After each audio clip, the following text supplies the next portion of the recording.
1000 రోజుల విశాఖ స్టీల్ పోరాటం. Visakha steel plant అమ్మకం ఆపేస్తున్నాం అని కేంద్ర బీజేపీ ప్రభుత్వం ప్రకటించే వరకు మా పోరాటం కొనసాగుతుందని 1000 రోజులకు ముందే విశాఖపట్నం కమిషనర్ ఆఫ్ పోలీస్ సమక్షంలో ప్రకటించాము. పెద్ద దీక్షా శిబిరం వేస్తున్నారని కొందరు ఆశ్చర్యపోయారు. పోరాట కమిటీలోని కొంతమంది సభ్యులతో సహా ఎంతకాలం కొనసాగించగలం అని ఆనాడు అనుమానాలు వచ్చాయి. గుర్తింపు సంఘంలో ఉన్న సేటియు పోరాటాలపై అకుంఠిత విశ్వాసం గల సంస్థ. అందువల్లనే ఈ విషయాన్ని కుండ బద్దలు కొట్టినట్లు సేటియు నాయకత్వం స్పష్టంగా ప్రకటించింది. 1000 రోజులైనా చెక్కు చెదరకుండా ఈ ఉద్యమం సాగడానికి కారణం ఏమిటి? 32 మంది ప్రాణాల బలిదానంతో విశాఖ స్టీల్ ఏర్పడింది. ఆనాడు కాంగ్రెస్కు వ్యతిరేకంగా కమ్యూనిస్టులదే కీలక పాత్ర. 52 మంది కమ్యూనిస్టు ఎమ్మెల్యేలు, 7 ఎంపీలు రాజీనామా చేశారు. 68 గ్రామాలలో నివసించే ప్రజలు ఇళ్లను, 20,000 ఎకరాల భూములను త్యాగం చేశారు. ప్రాణాలు ఫలంగా పెట్టి కార్మికులు ఉత్పత్తి పెంచారు. కేంద్ర ప్రభుత్వం ఆనాడు కేవలం 5,000 కోట్ల రూపాయలు లోపే పెట్టుబడి పెట్టింది. కాని ఈనాడు స్టీల్ ప్లాంట్ విలువ 3 లక్షల కోట్లకు పైగా పెరిగింది. దీనిని కాపాడుకోవడానికి విశాఖ స్టీల్ ప్లాంట్ కార్మికులు, పరిసర ప్రాంత ప్రజలు, రాష్ట్ర ప్రజల మద్దతుతో అకుంఠిత దీక్షతో నిలబడ్డారు. పర్మనెంట్, కాంట్రాక్ట్ కార్మికులు, ఆఫీసర్లతో ఐక్యత సాధించి విశాఖ ఉక్కు పరిరక్షణ పోరాట కమిటీ ఏర్పడింది. ఈ కమిటీ ఆధ్వర్యంలో నవంబరు 8వ తేదీ నాటికి పోరాటం ప్రారంభించి 1000 రోజులు అయ్యింది. ఆ రోజు విశాఖ స్టీల్ ప్లాంట్ ఎదురుగా కూర్మనపాలెం జాతీయ రహదారి దిగ్బంధనం జరుగుతుంది. బీజేపీ కేంద్ర ప్రభుత్వం జనవరి 27, 2021న విశాఖ స్టీల్ ప్లాంట్ను 100% అమ్మివేస్తామని ప్రకటించారు. దక్షిణ కొరియా దేశానికి చెందిన పోస్కో కంపెనీకి అమ్మి కమిషన్ కొట్టేయాలని బీజేపీ, ఆర్ఎస్ఎస్లు పథకం వేశాయి. పోరాట కమిటీ ఆధ్వర్యంలో అమ్మకానికి సంబంధించి ఒక్క అడుగు కూడా ముందుకు వేయకుండా కేంద్ర ప్రభుత్వాన్ని అడ్డుకోగలిగాము. 100% అమ్మకం జరగాలంటే మొదట విశాఖ స్టీల్ ప్లాంట్కు సంబంధించిన అన్ని ఆస్తుల విలువ లెక్కలు కట్టాలి. ప్లాంట్లోని యంత్రాలు, భవనాలు, సామానులు, టౌన్షిప్, దేశంలోని అన్ని మార్కెట్ యార్డులు, దానిలో స్టీల్, మాదారం, జగ్గయ్యపేట గనులతో సహా అన్ని ఆస్తులకు విలువ కట్టాలి. విలువ కట్టడానికి కేంద్ర ప్రభుత్వం 2 కమిటీలు వేసింది. ఈ కమిటీలు ప్రత్యక్షంగా ప్రతి ఆస్తిని పరిశీలించి లెక్కలు వేయాలి. 2 ఏళ్ల క్రితం ఈ కమిటీ హెలికాప్టర్లో బ్లాస్ట్ ఫర్నేస్ వద్ద దిగబోతున్నదని సమాచారం రావడంతో వేలాది మంది స్టీల్ ప్లాంట్ కార్మికులు అక్కడికి చేరారు. హెలికాప్టర్ వెనక్కి వెళ్ళింది. తిరిగి రాలేదు. విలువ కట్టిన తరువాత 2వ దశ ఉంటుంది. విలువ ఆధారంగా విశాఖ స్టీల్ ప్లాంట్ను కొనడానికి ఆసక్తి ఉన్నవారు ముందుకు రావాలని 2 నెలల ముందు పత్రికా ప్రకటన చేయాలి. విలువ కట్టలేదు కాబట్టి ఈ ప్రకటన రాలేదు. 3వ దశ బిడ్డింగ్, అమ్మకం. అమ్మకం షరతులు ఉంటాయి. మొదటి 2 దశలు కాలేదు కాబట్టి 3వ దశ ప్రసక్తే రాలేదు. విశాఖ స్టీల్ అమ్మకం సాధ్యం కాదని బీజేపీ ప్రభుత్వానికి తత్వం బోధపడింది. అందువల్ల సంవత్సరం నుంచి విశాఖ స్టీల్ను దెబ్బతీయడానికి బీజేపీ ప్రభుత్వం దొడ్డిదారులు వెతుకుతున్నది. 2021 నుంచి 22 వరకులో విశాఖ స్టీల్కు నికర లాభాలు రూపాయలు 940 కోట్లు వచ్చాయి.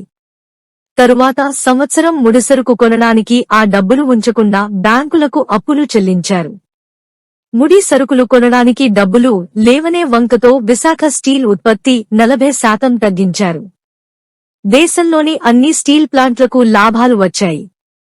విశాఖ స్టీల్కు 3,900 కోట్లు రూపాయలు నష్టాలు వచ్చాయి. దేశంలో అన్ని స్టీల్ ప్లాంట్లకు స్వంత గనులున్నాయి. విశాఖ స్టీల్కు 40 సంవత్సరాల నుంచి ఎన్ని పోరాటాలు చేసినా స్వంత గనులు ఇవ్వడానికి కాంగ్రెస్, బీజేపీ ప్రభుత్వాలు నిరాకరించాయి. ఈ ప్లాంట్ ప్రధాన సమస్య ఇదే. ఈ సమస్యను పరిష్కరించకుండా ప్లాంట్ను నిలువునా నాశనం చేయాలని బీజేపీ ప్రభుత్వం కుట్ర చేస్తున్నది. ఈ విషయాలను పక్కదారి పట్టించడానికి బీజేపీ ఎంపీ జీవీఎల్ నరసింహారావు విశాఖ స్టీల్ను ప్రైవేట్ చేయడం లేదని, పూర్వ వైభవం తెస్తామని ఇటీవల ప్రకటించారు. ఇప్పుడు మూసివేసిన బ్లాస్ట్ ఫర్నేస్ ను జిందాల్ కంపెనీకి అప్పగించాలని కేంద్ర ప్రభుత్వాన్ని కోరినట్లు లేఖ రాశారు. బిఎఫ్ ను జిందాల్ కు అప్పగించడం అంటే దొడ్డిదారిన విశాఖ స్టీల్ ను ప్రైవేట్ కు అప్పగించడమే. పోరాట కమిటీ దీనిని తీవ్రంగా వ్యతిరేకించడంలో కేంద్ర ప్రభుత్వం వెనుక్కు తగ్గింది. ఇవి బీజేపీ మోసపూరిత ప్రకటనలు. బీజేపీ మోసాలను ప్రజలకు వివరించడం మన కర్తవ్యం. ప్రజల మధ్య మత వైషమ్యాలు రెచ్చగొట్టి కుల చిచ్చులు పెట్టి పాలించాలని బీజేపీ భావిస్తున్నది. ఈ 1000 రోజుల పోరాటంలో రాష్ట్ర ప్రజలు, వివిధ సంఘాలు, సంస్థలు విశాఖ స్టీల్ కు అపూర్వ మద్దతు పలికాయి. కానీ ప్రధాన రాజకీయ పార్టీలు నాటకాలాడాయి. బీజేపీ ప్రభుత్వం విశాఖ స్టీల్ ప్లాంట్ ను అమ్మాలనే నిర్ణయం దుర్మార్గం. రాష్ట్రంలోని అధికార వైఎస్ఆర్ కాంగ్రెస్ పార్టీ, ప్రధాన ప్రతిపక్ష పార్టీలు టీడీపీ, జనసేన పార్టీలు విశాఖ స్టీల్ ఉద్యమానికి పైకి మద్దతు ఇస్తూనే డ్రామాలు ఆడారు. పార్లమెంట్లో విశాఖ స్టీల్ ప్లాంట్ ను ప్రైవేట్ చేస్తారా అని ప్రశ్నించడం, బీజేపీ మంత్రులు విశాఖ స్టీల్ ను ప్రైవేట్ చేసి తీరుతామని ప్రకటించడం దొంగ నాటకం. విశాఖ స్టీల్ ప్లాంట్ కు స్వంత గనులు ఎందుకివ్వరు అని ఒక్కరోజైనా పార్లమెంట్లో వైఎస్ఆర్ కాంగ్రెస్, టీడీపీలు బీజేపీని ప్రశ్నించారా? బీజేపీ ప్రవేశపెట్టిన బిల్లులన్నిటికీ వైఎస్ఆర్ కాంగ్రెస్, టీడీపీలు మద్దతు ఇచ్చాయి. మా పోరాటాల ఫలితంగా ఆంధ్రప్రదేశ్ ప్రజల మద్దతుతో, కార్మికుల పట్టుదలతో ఈ ఉద్యమం ఎంతకాలమైనా సాగుతుందని విశ్వాసం కలిగింది. కమ్యూనిస్టులు ఒక్కరే 1966 విశాఖ ఉక్కు ఆంధ్రుల హక్కు ఉద్యమం నుండి నేటి వరకు నికరంగా, నిజాయితీగా విశాఖ స్టీల్ పక్షాన నిలబడ్డారు. బీజేపీ ప్రైవేటీకరణ విధానాలను ఓడించాలి. విశాఖ స్టీల్ ప్లాంట్తో పాటు రైల్వే, విద్యుత్, ఆయిల్ రంగం, బ్యాంక్, ఇన్సూరెన్స్ తో సహా అన్ని రంగాలను కాపాడుకోవాలి. కేంద్ర ప్రభుత్వం ప్రజల ఆస్తులకు మేనేజర్లు మాత్రమే. ప్రభుత్వ రంగం అంటే ప్రజల ఆస్తి. ప్రజల ఆస్తులను అమ్మే అధికారం వీరికి ఎవరిచ్చారు? ప్రభుత్వ రంగ పరిశ్రమలంటే వీరి తాత ముల్లే కాదు. విశాఖ స్టీల్ తో పాటు ఛత్తీస్గఢ్లోని 1 మిలియన్ టన్నుల సామర్థ్యం కలిగిన నగర్నార్ స్టీల్ ప్లాంట్ ను ప్రైవేటుకు అమ్మాలని కేంద్ర ప్రభుత్వం ప్రకటించింది. బిడ్డింగ్ కూడా పూర్తయింది.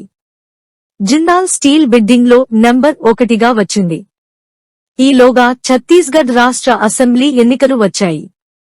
నగర్నార్ స్టీల్ ప్లాంట్ ను దేశానికి అంకితం చేయడానికి వచ్చిన రోజే సెప్టెంబరు 2023లో ఛత్తీస్గఢ్లోని బీజేపీయేతర రాజకీయ పార్టీలన్నీ బంద్ కు పిలుపునిచ్చాయి. దీంతో కేంద్ర ప్రభుత్వం తోకముడిచి నగర్నార్ స్టీల్ ప్లాంట్ ను ప్రైవేట్ చేయటం లేదని అమిత్ షా రాయ్పూర్ వచ్చి ప్రకటించారు. పోరాడితేనే ప్రభుత్వరంగ పరిశ్రమలు కాపాడుకోగలమని నగర్నార్, విశాఖ స్టీల్ ప్లాంట్లు రుజువు చేశాయి. గతంలో సేలం, దుర్గాపూర్, ఎల్ఐ స్టీల్ ప్లాంట్ల అమ్మకాలను పోరాటం ద్వారానే ఆపగలిగాం. పోరాటంతోనే విశాఖ స్టీల్ ప్లాంట్ను కాపాడుకోగలం. కేంద్ర, రాష్ట్ర ప్రభుత్వ రంగాన్ని కాపాడుకోగలం. ఈ పోరాటాలను యావత్ కార్మిక వర్గం మరింత ఉధృతం చేయాలని కోరుతున్నాం. Don't forget to like, subscribe and share the videos.